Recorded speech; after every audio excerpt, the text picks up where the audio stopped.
Greetings and salutations. Welcome to another episode of 365 Days of Gaming. Really appreciate you taking out time to check out this video. Like, comment, share, subscribe. Greatly appreciate it. So thank you in advance. It's fighting game time. I don't know how long it's been since we did one, but it's time to do another one. And of course, we have a lot of the Marvel crossover games to go through. But let's take it back to the first Marvel superheroes fighting game. Now, I remember playing this game in like 98, 99. I was in Michigan. Not a lot of good things going on during that time, but my brother had a PlayStation that he would occasionally let me play. And one of the games he had was Marvel superheroes. And let me tell you, as a clear Marvel fan, seeing this game the first time, after only seeing like Children of the Atom in arcade and having access to this to some degree, this was like the greatest thing ever. Like all of my favorite superheroes, and especially back then, I was really big into Iron Man. One of my favorite toys from my childhood was this cool Iron Man toy who had like this proton cannon like thing. So being able to take, what I saw with my action figure and put it into video game form was a dream come true. It also had, the gems, which was a nice change. So not only do you have like super moves, which are super cool, but you have the gems that you can use that will, do different effects depending on which gem you have. So, if you get like the space gem, you get super armor. Time gem makes you faster. Power gem makes you stronger. The soul gem will recover life. So, you have all these different abilities that you can do that will change the course of, different battles, right? The reality gem will make you where you shoot out different beams and stuff like that. So it's like, not only do you have your character and their moves, then you have the gems moves. So you have like Wolverine obviously is basically his Children of the Atom form just in this game. But then people like Captain America, Shuma Gorath, like you have Blackheart, Hulk, Spider-Man, which my brother was a huge Spider-Man. The amount of times I had to hear Maximum Spider growing up during this time was, almost annoying, but Spider-Man's super cool, so who cares?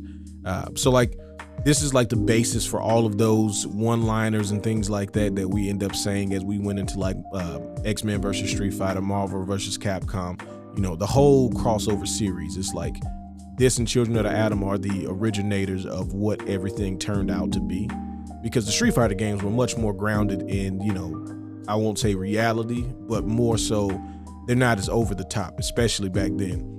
So these games were kind of taking it into a different direction, and it made a lot of sense because you were dealing with superheroes.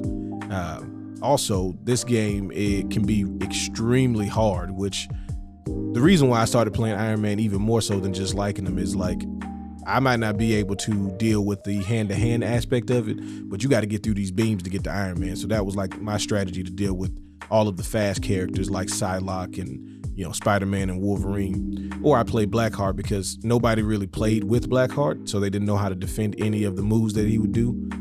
Or the Hulk, because all you gotta do is hit people like 3 times and they're dead. And they got Juggernaut, which I know a lot of people, it feels like he doesn't get a lot of love in the fighting game world, but like for me, Juggernaut was really funny because, all his moves are like, it's like the Hulk. He's just the evil version where he just wants to slap you 4 or 5 times and, it's game, set, match. But, I was usually giving out the Sunday's best with the proton cannon. And then you get to go against, Dr. Doom and Thanos at the end. And both of those characters can be extremely difficult to deal with. If Thanos decides you're not winning this round, then, you just got to give it up. He was on that M. Bison ×2 level where it was like, nah, not this game. Try it again, put some quarters in, or, press start again and continue. But I really love this game. And, this was the game that we would sit back and like think about, if Capcom made this game and they made Street Fighter games, then it would be really cool if they put, the Street Fighter characters in with the Marvel characters, who knows what could happen. And then eventually, of course, we got it. So it felt like, we were speaking it into existence, even though we had no idea what was being developed and what was coming. So, but I always looked at this game as like the beginning, the beginning of something special. And I always like to go back every once in a while and just, think back to where it started and then where we are now. Even if, you don't particularly like games like the Infinite Marvel 3, it's like those games are still continuing that tradition of what was started back with these games. So I know you played this game. Who's your favorite character? Why is it Iron Man? Or, the Hulk with the Gamma Crush, or any of the characters. This is where like it doesn't have the biggest roster, but I feel like there's no wasted space in this game. You know, even Shumagorev, who can be a little annoying if you're not used to playing against him, and also has one of the craziest moves with the interdimensional whatever he does to you. I just think that this game just, you know, it maximized everything it had at the time. So I was always a big fan. I appreciate you letting me reminisce with you. Y'all have fun. Y'all be safe. Peace.